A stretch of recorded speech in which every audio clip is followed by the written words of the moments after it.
So hello everyone, this is Neha Sharma and welcome to my YouTube channel Chemistry Educator. So start करते हैं हमारा आज का lecture start करने से पहले हम देख लेते हैं कि हमने कौन कौन सी टर्म्स कवर कर लिए। कंसंट्रेशन की कौन कौन सी टर्म्स हमने कवर करी है। हमने मोलैलिटी कर ली, मोलैरिटी कर ली, परसेंटेज कवर हो गया हमारा एंड मोल फ्रैक्शन कवर हो गया। बचे कौन कौन से हैं? पीपीएम बचा है एंड नॉर्मेलिटी बचा है। So today we are going to discuss ppm और ppb. Okay, so start करते हैं। ppm और ppb, अगर मैं इसकी फुल फॉर्म की बात करूं तो क्या आएगा? Parts per million. क्लियर? और अगर मैं पीपीबी की बात करूं तो ये क्या आएगा? Parts per billion. क्लियर? ठीक है। अगर हम 10 रेज टू पावर में अगर हम देखें तो मिलियन का क्या होगा? 10 रेज टू पावर 6। ओके। और अगर बिलियन का देखें तो 10 raise to power 9। Got it? चलो देखो, जो पीपीएम और पीपीबी जो टर्म होती है वो एग्जैक्टली सिमिलर किसके होती है? परसेंटेज की सिमिलर होती है। ठीक है, एग्जैक्टली किसके सिमिलर होती है?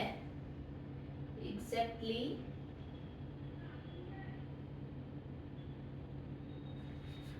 Similar to percentage. क्लियर? समझ आ गया? हम परसेंटेज को किस में निकालते थे? आउट ऑफ 100 में निकालते थे। परसेंटेज को किस में निकालते थे? Percentage is out of 100। Similarly हम पीपीएम एंड पीपीबी को कैसे निकालेंगे? पीपीएम ये किस में निकलेगा? Parts per million. Parts per million, million means 10 raise to power 6, तो ये out of 10 raise to power 6 में निकलेगा। Out of 10 raise to power 6 and PPB is also out of 10 raise to power किस में निकलेगा? PPB means parts per billion, तो billion means 10 raise to power 9। ठीक है, तो ये किस में निकलेगा? 10 रेज टू पावर 9 में। क्लियर? ओके। जैसे मैं कोई एग्जांपल ले लूं,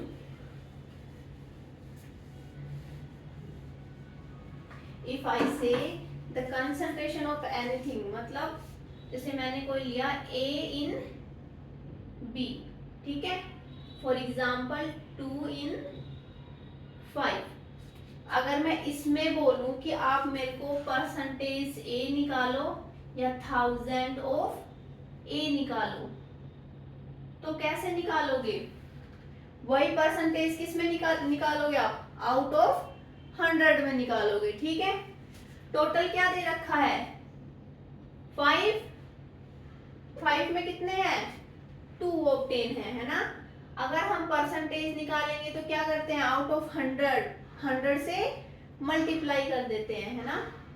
100 से क्या कर दोगे? मल्टीप्लाई। कितना आएगा? 40%। क्लियर?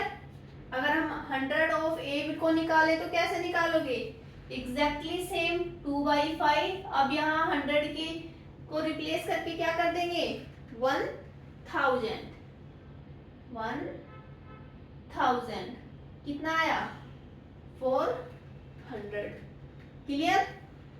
ठीक है। अगर मैं in case of ppm and PPB के केस में देखूं तो कैसे करोगे? हम कंसंट्रेशन की टर्म्स जो होती थी उसको किस में निकालते थे? Solute divided by solution. कैसे निकालेंगे? पीपीएम और P P B solute divided by solution and multiply by PPM के लिए 10 रेज टू पावर 6 और पीपीबी के लिए 10 रेज टू पावर 9। अगर हम पीपीएम निकाल रहे हैं तो यहाँ पे क्या आएगा 10 रेज टू पावर 6 और अगर हम यहाँ पे पीपीबी निकालेंगे पार्ट्स पर बिलियन निकालेंगे तो यहाँ पे क्या आएगा 10 रेज टू पावर 9। ठीक है, तो मैं दोनों को एक बार साथ लिख देती हूँ 10 रेज टू पावर 9। क्लियर। जब भी हम पीपीएम या पीपीबी का यूज करते हैं then the quantity of solute is very less as compared to solution।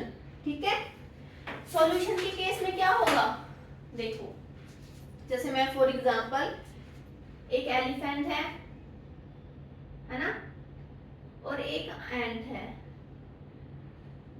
तो अगर मैं बोलूं वेट ऑफ एलिफेंट के वेट के कंपैरिजन में जो वेट ऑफ आंट है, एक आंट का वेट है वो क्या हो गया, नेग्लिजिबल हो गया, है ना।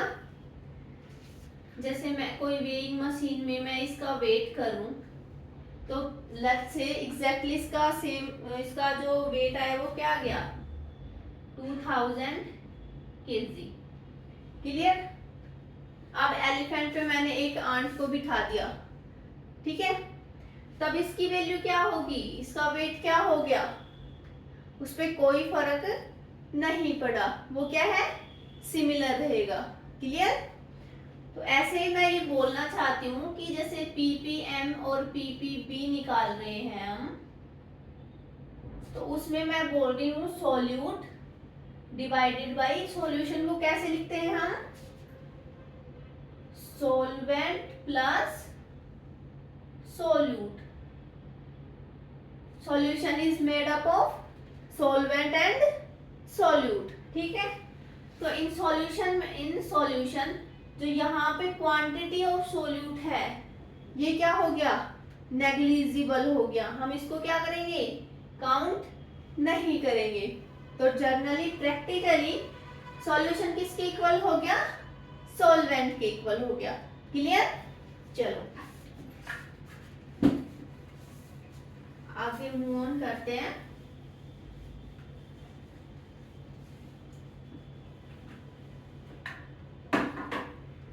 जैसे फॉर एग्जांपल मैंने लिया सोलवेंट, ठीक है, सोलवेंट का मैंने ले लिया वेट 1000 ग्राम, ठीक है, और सोल्यूट का ले लिया मैंने 1 ग्राम, ठीक है। तो मैं बोल रही हूँ कि सॉल्यूशन की वैल्यू क्या होगी, प्रैक्टिकली बताना, प्रैक्टिकली सॉल्यूशन की वैल्यू क्या होगी यहाँ पे 1000 के कंपैरिजन में 1 ग्राम तो बहुत ज्यादा कम हो गया है ना, तो ये क्या हो गया, हम इसको क्या कर देंगे नेग्लिजिबल कर देंगे। ठीक है, तो यहाँ पे प्रैक्टिकली अगर हम देखें तो सॉल्यूशन की वैल्यू क्या होगी 1000 ग्राम आ गई। क्लियर। जैसे अगर मैं अब पीपीएम और पीपीबी के फॉर्मूले की तरफ देखूं तो इसका फॉर्मूला क्या निकल के आया, पीपीएम या पीपीबी जनरली हम क्या लेते हैं solute divided by solution multiply by 10 raise to power 6 या 10 रेज टू पावर 9। तो अब इसमें क्या करोगे, प्रैक्टिकली इसका जो फॉर्मूला हो गया वो क्या हो गया, सोल्यूट, सॉल्यूशन में सोल्यूट की क्वांटिटी क्या हो गई नेग्लिजिबल, तो किसके इक्वल हो गया सोलवेंट। क्लियर। एंड ये एग्जैक्टली सेम वैल्यू हो गई। क्लियर। चलो लेट्स टेक एन एग्जांपल, समझ आ गया, ठीक है। जैसे मैं कोई एग्जांपल लेती हूँ, for example like you dissolve 20 gram of solute 20 gram of solute is dissolved in 500 kg of solvent। तो इसमें हम किसकी वैल्यू निकालना चाहें? अगर हम ppm की वैल्यू निकालना चाहें तो क्या आएगी? इसको सोल्व करने का ट्राई करो, फिर मैं सोल्व करूंगी तो चेक करना ये सही है या गलत है, ठीक है?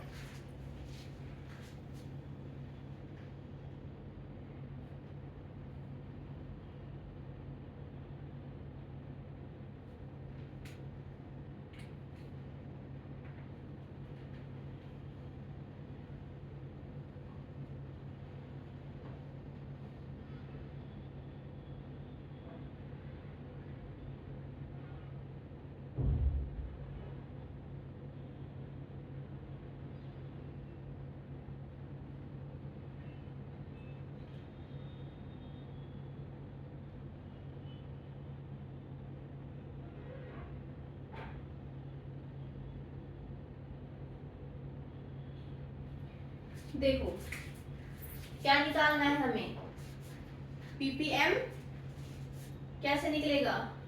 ppm का फॉर्मूला क्या होता है? सोल्यूट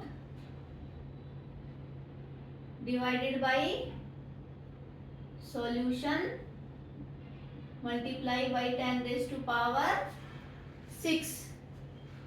क्या ले रहे हैं हम? Parts per million. तो पार्ट्स पर मिलियन में किससे मल्टीप्लाई करेंगे आप? 10 रेज टू पावर 6 से। क्लियर? ठीक है। देखो यहाँ पे वेट ऑफ सोल्यूट की वैल्यू जो है यूनिट है वो ग्राम में है, इसकी भी फिर क्या लोगे आप? ग्राम में लोगे। अगर इसकी आप किलोग्राम में ले रहे हो तो इसकी क्या आएगी? किलोग्राम में, है ना? अलग अलग वैल्यू। अगर इसकी आप ग्राम में ले रहे हो तो इसकी भी आप किस में लोगे? ग्राम में, है ना? अगर इसकी आप किलोग्राम में ले रहे हो तो इसकी किस में लोगे? इसकी भी किलोग्राम में। मतलब इन दोनों की वैल्यू, इन दोनों की जो यूनिट है उनको सेम यूनिट में लोगे, ठीक है? तो सोल्यूट क्या हो गया? 20 ग्राम। सॉल्यूशन में सोल्यूट की क्वांटिटी क्या है? नेग्लिजिबल, बहुत कम है। तो हम क्या करेंगे? सॉल्वेंट की ही ले लेंगे, है ना? तो किसमें सॉल्वेंट की वैल्यू कितनी है? 500 kg। अब इसको ग्राम में कन्वर्ट करोगे तो क्या करोगे? 1000 से मल्टीप्लाई कर दो। क्लियर? अब सिर्फ ये कैलकुलेशन है, कैलकुलेशन करो। कितना आया? 40 ppm।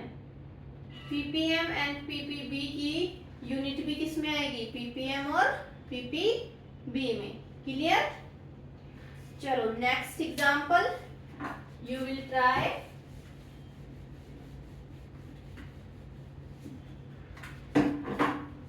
देखो let's say the amount of solute is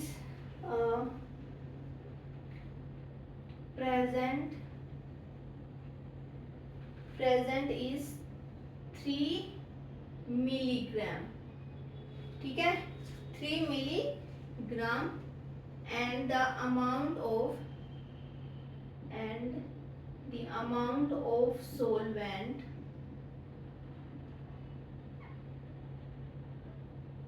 present is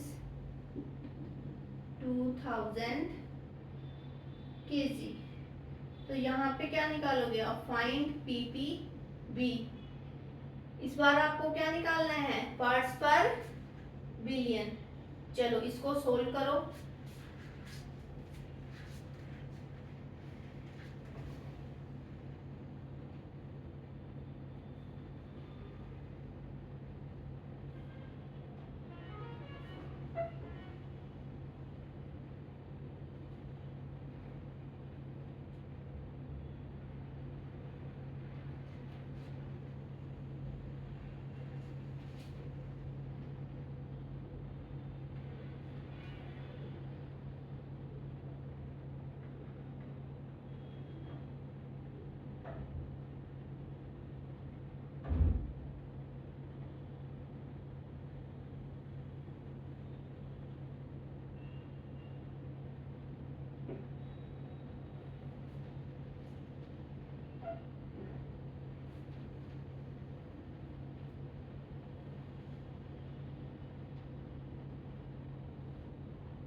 देखो पीपीबी का फॉर्मूला क्या होता है, सोल्यूट डिवाइडेड बाई, सॉल्यूशन लिख दो या सोलवेंट लिख दो, सोलवेंट मल्टीप्लाई बाई 10⁻⁹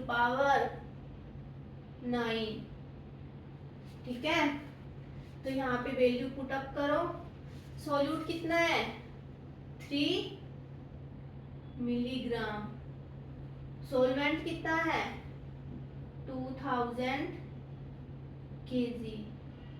अब ये जो यूनिट है इनको क्या करोगे आप, बराबर करो। देखो तो इसको अगर हम ग्राम में कन्वर्ट करेंगे तो जैसे देखो हमें पता है कि 1 मिलीग्राम किसके बराबर होता है 10⁻³ ग्राम, क्लियर। तो अगर इसको हम इसमें पुट कर दें 3 इंटू क्या आएगा 10⁻³ ग्राम डिवाइडेड बाई 2000, इसको ग्राम में कन्वर्ट करेंगे तो 1000 से मल्टीप्लाई कर दोगे, मल्टीप्लाई बाई 10⁻⁹, ठीक है। इसको और हम कैसे लिख सकते हैं 10⁻³ 2 इंटू 10⁻³ इंटू 10⁻³ और into 10⁻⁹, clear.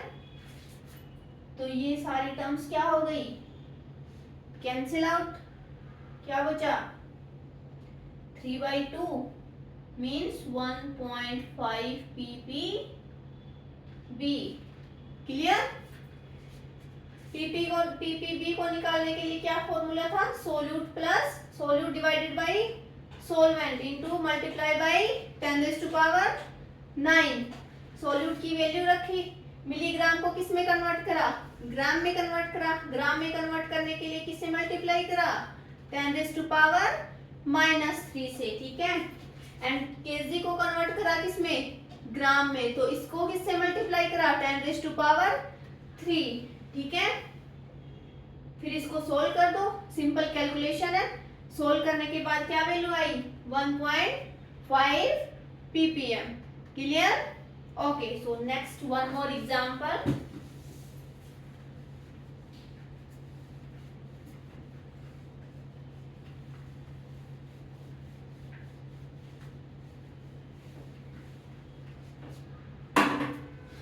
Let's say 3 microgram mu G, यहाँ पे म्यू क्या है माइक्रो, ठीक है।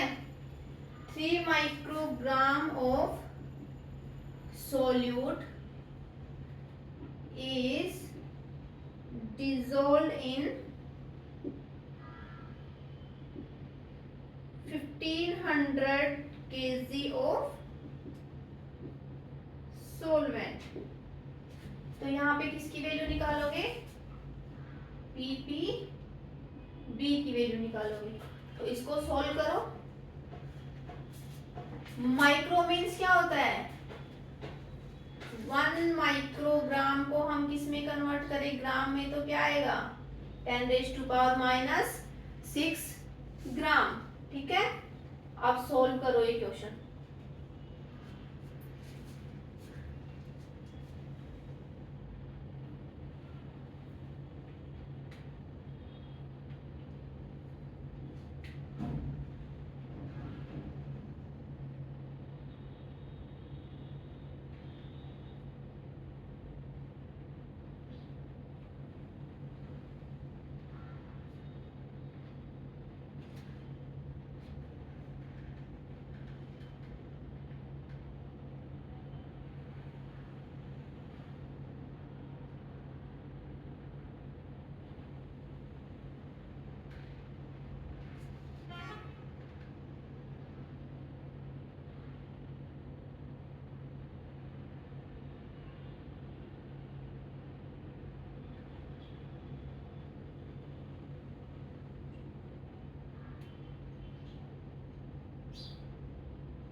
हो गया सोल्व। देखो क्या निकालना है हमें, पीपीबी पार्ट्स पर बिलियन। तो कैसे निकालोगे, पीपीबी का फॉर्मूला क्या होता है, solute divided by solvent multiply by 10⁻⁹ ठीक है। तो यहाँ पे अब इसकी वैल्यू पुट अप कर दो, सोल्यूट एंड सॉल्वेंट की, ठीक है। कैसे करेंगे, सोल्यूट 3 माइक्रोग्राम, क्या दे रखा है हमें, सोल्यूट 3 माइक्रोग्राम। इसको ग्राम में कन्वर्ट करने के लिए हम किससे मल्टीप्लाई कर देंगे, 10⁻⁻⁶, ठीक है। तो 3 × 10⁻⁻⁶ ग्राम डिवाइडेड बाई सॉल्वेंट कितना दे रखा है हमें, 1500 kg। इसको ग्राम में कन्वर्ट करो तो किसे मल्टीप्लाई कर दोगे, 1000 से 10⁻3, ठीक है, एंड मल्टीप्लाई बाई 10⁻9। तो इसको सोल्व करेंगे तो क्या आएगा, -6 and 3 9। तो ये क्या हो गए, कैंसिल आउट, 500। तो 1/500 ppb। और हम क्या लिख सकते हैं, 0.002 ppb। और हम क्या लिख सकते हैं, 2 × 10⁻³ ppb। जैसे आपका ऑप्शन दे रखा है वैसे ही आप क्या टिक करोगे, जो भी वैल्यू जिस टाइप से दे रखी है उसी टाइप से आप क्या करोगे, मार्क करोगे। क्लियर, ठीक है। चलो समझ आ गया।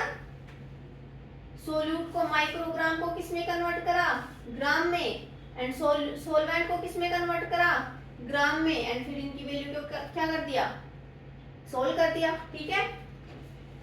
चलो next example,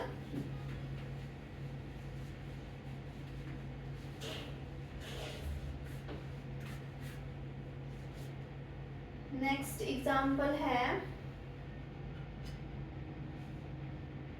0.1 millimoles of calcium is dissolved in 10 liter of water। तो इसके लिए क्या वैल्यू फाइंड आउट करनी है आपको, कंसंट्रेशन ऑफ ppm। क्या फाइंड आउट करना है, ppm की वैल्यू फाइंड आउट करनी है। और क्या गिवन दे रखा है हमें, वाटर की डेंसिटी 1 kg/L, ठीक है। तो अगर इसको हम सोल्व करें तो कैसे करेंगे, देखो ppm का फॉर्मूला क्या है, solute divided by solution multiply bye 10⁻⁶।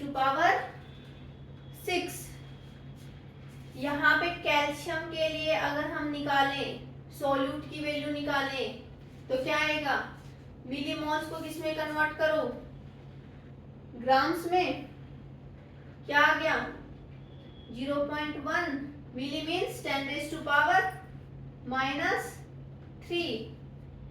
And calcium का मोलिकुलर वेट क्या है 40। तो ये क्या होगी, सोल्यूट की वैल्यू। क्लियर। सॉल्वेंट के लिए हम क्या करेंगे, डेंसिटी कितनी दे रखी है वाटर की, 1 लीटर में कितना दे रखा है 1 kg। तो 10 लीटर में क्या होगा 10 किलोग्राम, और किलोग्राम को हम किस में कन्वर्ट कर देंगे, ग्राम में। तो क्या आ गया ppm। सॉल्यूट की वैल्यू क्या है 0.1 मल्टीप्लाई बाई 10⁻³ इंटू 40।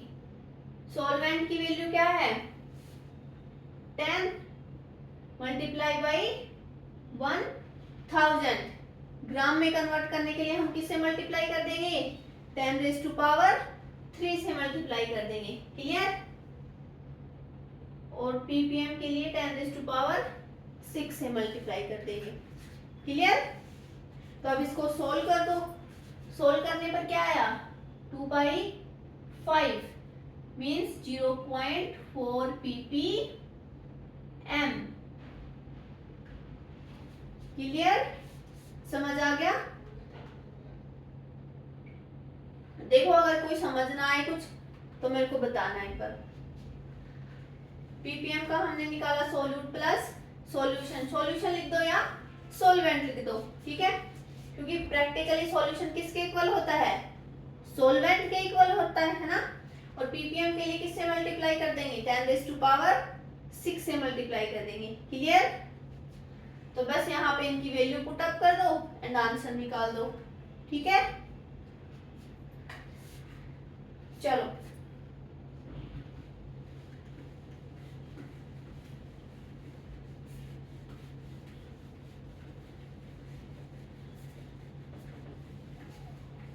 ppm से रिलेटेड एक last example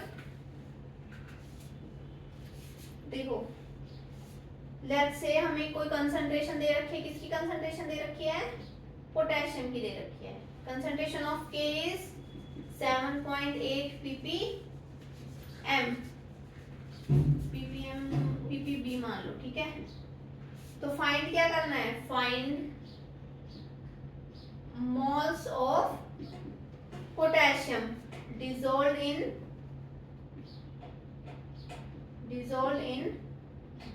100 meter cube of water. और यहाँ पे डेंसिटी कितनी दे रखी है, 1 kg/लीटर, क्लियर।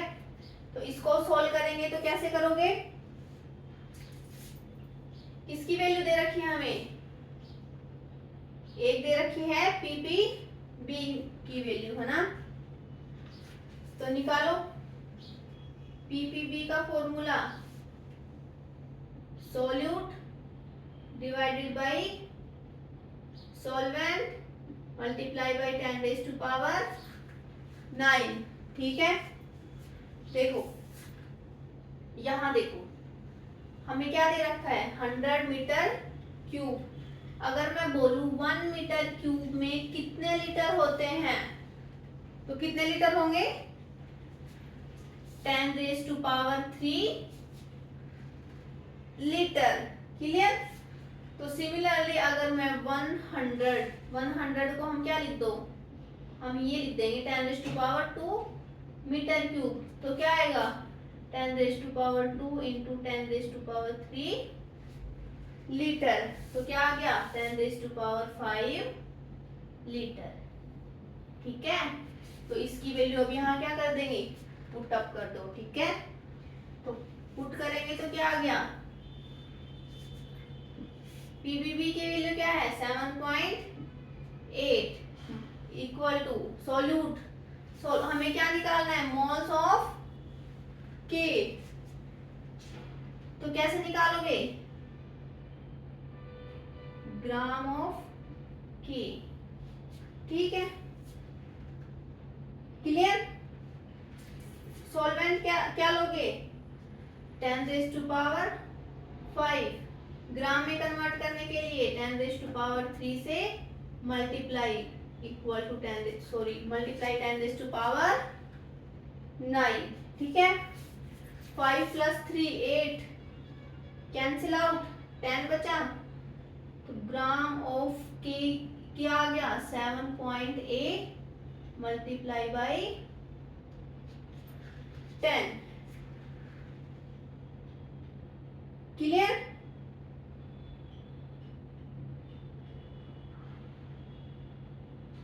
एक सेकेंड, ये मल्टीप्लाई में आएगा ना, तो ये क्या आ गया, डिवाइड में, ठीक है। 8 और 9 यहाँ पे बचेगा 10, है ना। अगर हम इसकी पॉइंट हटा दें तो क्या आ गया यहाँ पे, 10⁻², क्लियर। तो क्या होगा, ग्राम ऑफ के 78 इंटू 10⁻²। अब अगर हम मोल्स निकालें, अगर हम इसका मोल्स निकालें तो क्या आ गया, 78 10⁻² डिवाइडेड बाई क्या आ गया, पोटेशियम का मोलिकुलर वेट 39, क्या आ गया 2 10⁻² मीन्स 0.02 मोल्स। सोल्यूट को क्या है, सोल्यूट निकालेंगे, ग्राम ऑफ के निकालेंगे, इसका वेट निकालेंगे, गिवन वेट आ गया, given weight divided by molecular weight क्या होता है, मोल्स होते हैं। मोल्स कैसे निकालते हैं हम, given weight divided by molecular weight. हमें क्या निकालना था, मोल्स निकालने थे, है ना। तो पहले सोल्यूट का वेट निकाल दो एंड उसके बाद किसको डिवाइड, किससे डिवाइड कर दो, पोटेशियम के मॉलिक्यूलर वेट से, तो क्या निकल आएंगे, मोल्स निकल आएंगे। क्लियर। आई होप आपको parts per billion and parts per million का कंसेप्ट अच्छे से समझ आ गया होगा, है ना। नेक्स्ट टर्म है नॉर्मेलिटी, उसको हम नेक्स्ट क्लास में देखेंगे। अभी के लिए हम कोई न्यू कंसेप्ट देखते हैं और वो क्या है, stoichiometry and limiting reagent. So today we are going to discuss a new concept. क्या,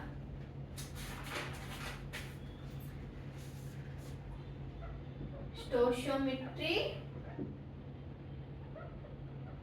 and limiting reagent.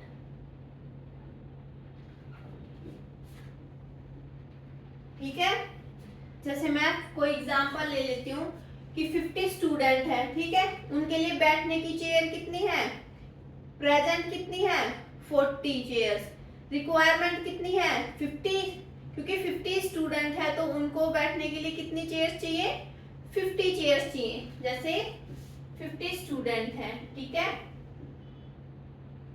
और चेयर प्रेजेंट है 40, तो कितने स्टूडेंट बैठ सकते हैं यहाँ पे, ओनली 40, ठीक है।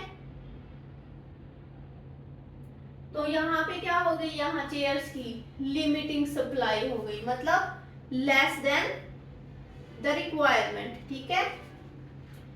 Limiting supply, limiting supply means क्या कह देते हैं हम, ये क्या है, लिमिटिंग रिएजेंट, लिमिटिंग रिएजेंट। ऐसे ही फॉर एग्जाम्पल अगर हम बोलें कि किसी हॉल में 50 स्टूडेंट्स हैं और उनके बैठने के लिए कितने सोफा हैं, 30 sofa, and each sofa can sit 2 people, 2 students, ठीक है, each sofa can sit 2 student. तो 50 स्टूडेंट को बैठने के लिए कितने सोफा चाहिए, 25 सोफा चाहिए, है ना। तो कितने एक्स्ट्रा बच गए, 5। तो ये क्या हो गया, ये मोर देन रिक्वायर हो गया, है ना। तो यहाँ पे ये क्या हो गया, excess reagent, excess reagent means the conclusion is the limiting reagent is something which is less than required and the excess reagent is something which is more than required. Clear? Note down कर लो, क्या बोला मैंने, limiting reagent क्या होगा, limiting reagent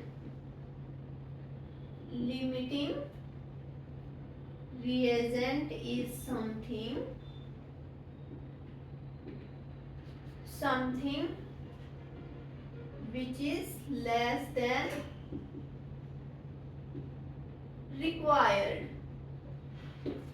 Clear? Limiting reagent क्या होता है, जो लेस देन रिक्वायर्ड हो, ठीक है। एंड अगर मैं एक्सेस रिएजेंट की बात करूं, एक्सेस रिएजेंट इज समथिंग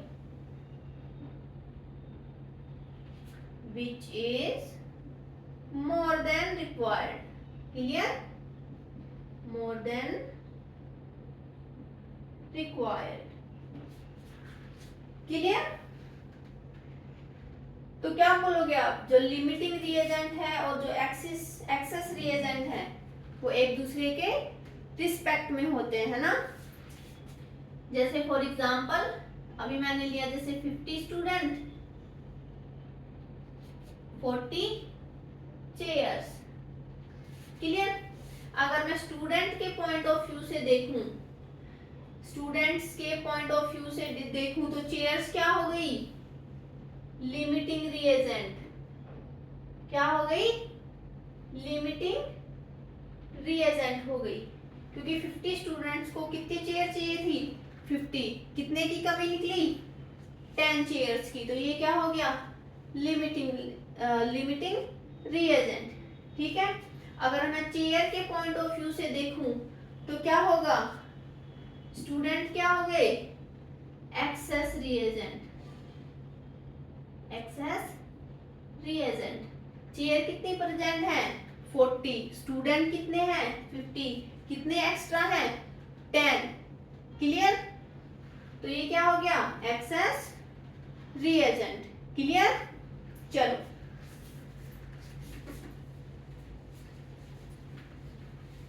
जैसे मैं कोई बेसिक रिएक्शन देख लेती हूँ। मैंने लिखी N2 प्लस 3H2 क्या बनेगा, अमोनिया, है ना, 2NH3। क्लियर? अगर मैं इसका इंटरप्रिटेशन देखूं, इसका इंटरप्रिटेशन किसके बिहाफ पे देखूं, N2 के पर्सपेक्टिव से देखूं तो क्या हो गया, क्या लिखोगे, यहाँ पे कुछ नहीं है N2 के आगे, तो क्या मानते हैं हम, 1, है ना। तो इसका इंटरप्रिटेशन क्या हो गया, 1 of N2 will require 3 of H2। Clear? जैसे फॉर एग्जांपल एक और दिया मैंने, H2 प्लस O2 क्या बनेगा, वाटर, H2O। ये क्या, ये इक्वेशन बैलेंस्ड है, ये इक्वेशन अनबैलेंस्ड है। तो इसको बैलेंस्ड करने के लिए क्या करोगे, 2 से मल्टीप्लाई, और यहाँ पे भी किससे मल्टीप्लाई कर दोगे, 2 से। तो देखो ये हाइड्रोजन 4 ऑक्सीजन 2, ऑक्सीजन 2। क्लियर? अब यहाँ पे जो मैंने यहाँ 2, यहाँ क्या आएगा, 1, है ना। यहाँ कुछ नहीं है तो क्या आएगा, 1, 2 1 2 1 3 2।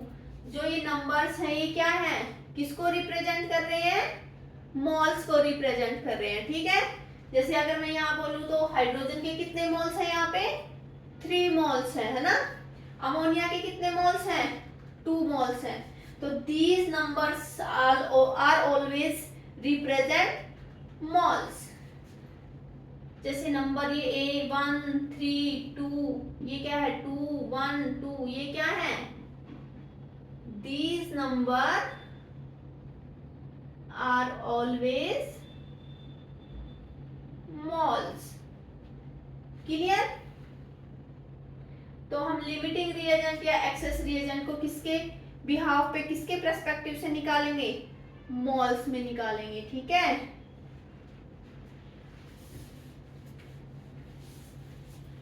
देखो जैसे मैंने बोला N2 plus 3H2 gives 2NH3।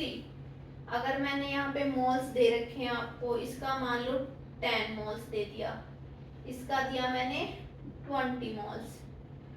ठीक है। तो अगर मैं ये बोल रही हूँ कि N2 के पर्सपेक्टिव से मुझे लिमिटिंग रिएजेंट और एक्सेस रिएजेंट निकाल के बताओ, तो क्या आएगा, इसमें निकालो, लिमिटिंग रिएजेंट और एक्सेस रिएजेंट कौन कौन से हैं, तो वो सोल्व करो इसमें।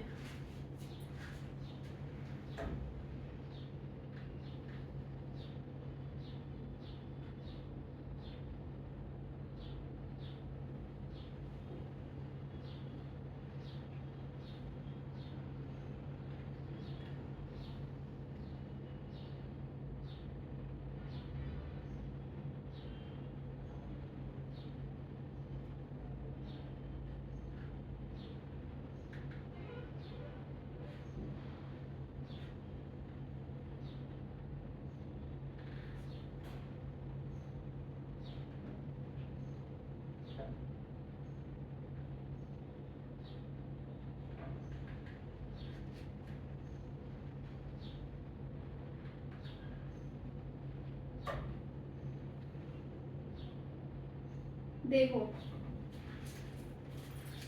N2 के हमें कितने दे रखे हैं 10 मोल्स, H2 के 20 मोल्स। क्लियर? N2 के पर्सपेक्टिव से देख रहे हैं, है ना? तो क्या करोगे, N2 क्या हो गया, इसका इंटरप्रिटेशन देखो, 1 N2 will be required 3 H2। ठीक है, तो हमें क्या चाहिए, 3 H2 मीन्स 30 मोल्स, इसकी हमें रिक्वायरमेंट है ना? और प्रेजेंट कितने हैं 20, चाहिए हमें 30, प्रेजेंट कितने हैं 2 मोल्स, तो कितने की कमी हुई 10 मोल्स की। और जहां पे कमी होती है वो क्या होगा, लिमिटिंग रिएजेंट होगा। तो यहाँ पे H2 क्या हो गया, लिमिटिंग रिएजेंट। क्लियर? और N2 क्या हो गया, एक्सेस रिएजेंट। क्लियर? जैसे for example 2H2 plus O2 2H2O, इसमें अगर मैं मोल्स दे देती हूँ, ये है 40 मोल्स और इसका मैंने दे दिया 30 मोल्स। क्लियर? तो इसके ऑक्सीजन के पर्सपेक्टिव से निकालोगे तो लिमिटिंग रिएजेंट और एक्सेस रिएजेंट कौन कौन से हैं वो बताओ।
हो गया सॉल्व?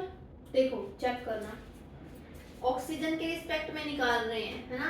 1 ऑक्सीजन का 30 मोल्स है, तो इसका इंटरप्रिटेशन क्या होगा, 1 oxygen will require 2 of hydrogen. ठीक है, तो ऑक्सीजन के लिए यहाँ पे मोल्स कितने आ गए, 1 ऑक्सीजन के 2 ऑफ हाइड्रोजन रिक्वायरमेंट है ना, तो 60 मोल्स आ गए। ठीक है, रिक्वायरमेंट है 60 मोल्स की, प्रेजेंट कितने हैं 40 मोल्स, कितने की कमी है 20 मोल्स की, है ना? तो यहाँ पे H2 क्या हो गया, लिमिटिंग रिएजेंट हो गया। क्या हो गया, लिमिटिंग रिएजेंट। और ऑक्सीजन क्या हो गया, एक्सेस रिएजेंट। क्लियर? हम यहाँ पे हाइड्रोजन के पर्सपेक्टिव से भी देख सकते हैं, यहाँ पे जैसे हमने नाइट्रोजन का निकाला, यहाँ से हाइड्रोजन का भी निकालेंगे तो वैल्यू क्या आएगी, सेम ही रिजल्ट आएगा। ठीक है, तो जैसे अगर हम यहाँ से हाइड्रोजन के रिस्पेक्ट में देखें तो क्या आएगा, 2 of hydrogen will required 1 of oxygen, तो 40 मोल्स का हाफ कर दो, क्या आ गया 20 मोल्स, है ना। रिक्वायरमेंट 20 मोल्स की, प्रेजेंट है 30, तो कितने एक्स्ट्रा हो गए 10। अगर एक्स्ट्रा जहां पे आ गया तो वो क्या हो गया, एक्सेस रिएजेंट। क्लियर, और ये क्या हो गया, लिमिटिंग रिएजेंट। क्लियर, चाहे ऑक्सीजन के रिस्पेक्ट से निकाल दो चाहे हाइड्रोजन के रिस्पेक्ट से निकाल दो, दोनों की वैल्यू क्या आएगी, सेम आएगी। क्लियर, ठीक है, चलो let's try one more example. जैसे मैंने बोला एक रिएक्शन है carbon monoxide plus oxygen carbon dioxide, तो इसके लिए अगर हम मॉल्स निकालें, मॉल्स कितने दे रखे हैं, मान लो 150 मॉल्स, और इसके लिए दे रखे हैं हमें 100 मोल्स। तो ऑक्सीजन के पर्सपेक्टिव से, ऑक्सीजन के रिस्पेक्ट में निकालें तो क्या आएगा, लिमिटिंग रिएजेंट और एक्सेस रिएजेंट, बताओ।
देखो क्या आएगा, ऑक्सीजन के रिस्पेक्ट में निकाले तो oxygen will require 2 of carbon monoxide. Clear, तो यहां से क्या आएगा, 100 मोल्स मींस रिक्वायरमेंट कितनी होगी ऑक्सीजन को,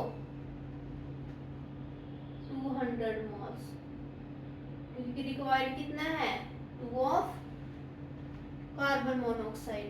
ठीक है, तो 100 को किससे मल्टीप्लाई कर देंगे, 2 से मल्टीप्लाई कर देंगे, तो कितना आया 200 मोल्स। रिक्वायरमेंट कितनी है 200 मोल्स की, बट प्रेजेंट कितने हैं 150 मोल्स, तो यहाँ पे ये क्या आ गया, एक्सेस रिएजेंट, और कार्बन मोनोऑक्साइड क्या आ गया, limiting reagent.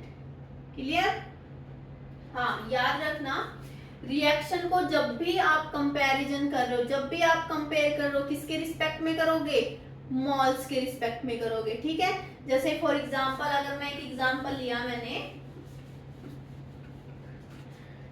2H2 plus O2 gives 2H2O, तो यहाँ हाइड्रोजन का मैं 8 ग्राम ले लेती हूँ और ऑक्सीजन का क्या हो गया 32 ग्राम।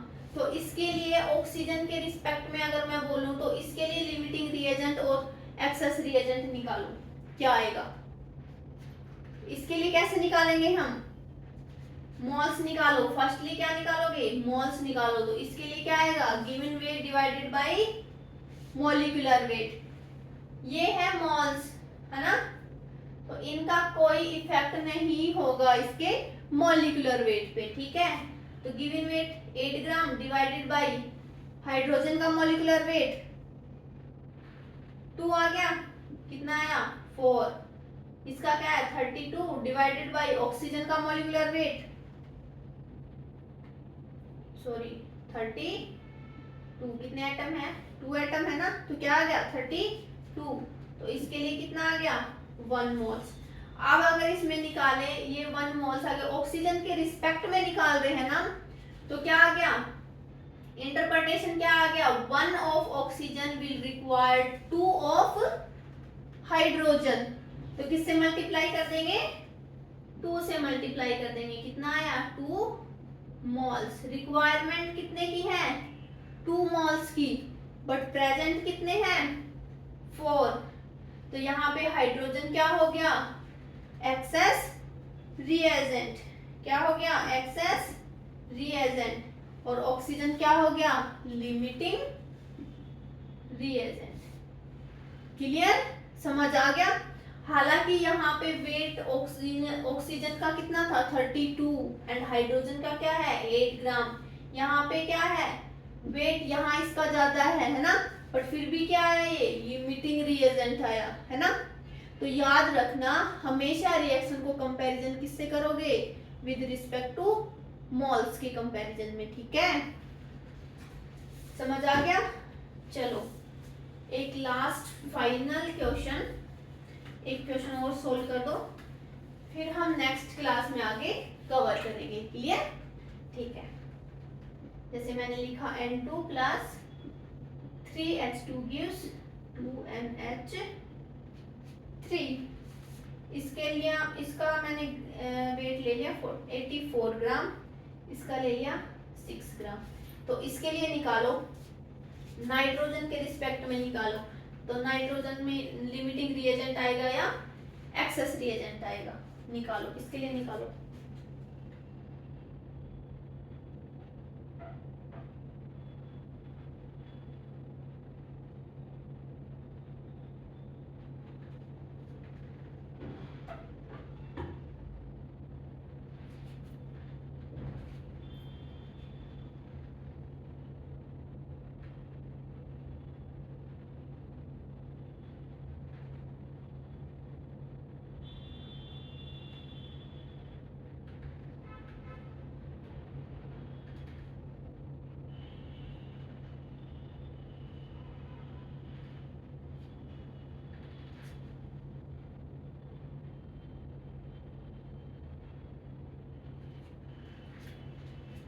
हो गया सॉल्व, चेक करें, देखो यहाँ पे मोल्स निकालो, क्या निकालोगे मोल्स निकालो, तो नाइट्रोजन के लिए मोल्स कितने आएंगे given weight divided by molecular weight N2 का 28, कितना आया 3 मोल्स आ गए। हाइड्रोजन के लिए निकालोगे तो कितने आएंगे given weight divided by hydrogen के लिए मोल्स का कोई इफेक्ट नहीं होता है, तो यहाँ पे सिंपली हाइड्रोजन का क्या आ गया 2, कितना आया 3, यहाँ पे दोनों के मोल्स क्या आ गए इक्वल आ गए, तो कोई फर्क पड़ेगा, इक्वल वैल्यू आने पर भी कोई फर्क नहीं पड़ने वाला। क्या देखेंगे हम इसका इंटरप्रिटेशन देखेंगे, इंटरप्रिटेशन के बेस पे ही हम क्या निकालते हैं लिमिटिंग रिएजेंट और एक्सेस रिएजेंट, ठीक है। तो यहाँ पे इसका इंटरप्रिटेशन क्या हो गया 1 nitrogen will require to 3 of hydrogen, क्या आ गया 1 nitrogen will require 3 of hydrogen, ठीक है। तो N2 के रिस्पेक्ट में देखेंगे तो किससे मल्टीप्लाई करेंगे हम 3 से, कितना आया 9, रिक्वायरमेंट कितने की है 9 की, प्रेजेंट कितने हैं 3, तो यहाँ पे N2 क्या आ गया एक्सेस रिएजेंट आ गया, और हाइड्रोजन क्या आ गया लिमिटिंग रिएजेंट, N2 क्या हो गया एक्सेस रिएजेंट, और H2 क्या आ गया लिमिटिंग रिएजेंट। क्लियर, समझ आया? आई होप आपको ये स्टोइचियोमेट्री एंड लिमिटिंग रिएजेंट का कंसेप्ट भी अच्छे से समझ आ गया होगा। सो अगर आपको वीडियो अच्छी लगी तो प्लीज वीडियो को लाइक शेयर एंड सब्सक्राइब करना। Thank you so much.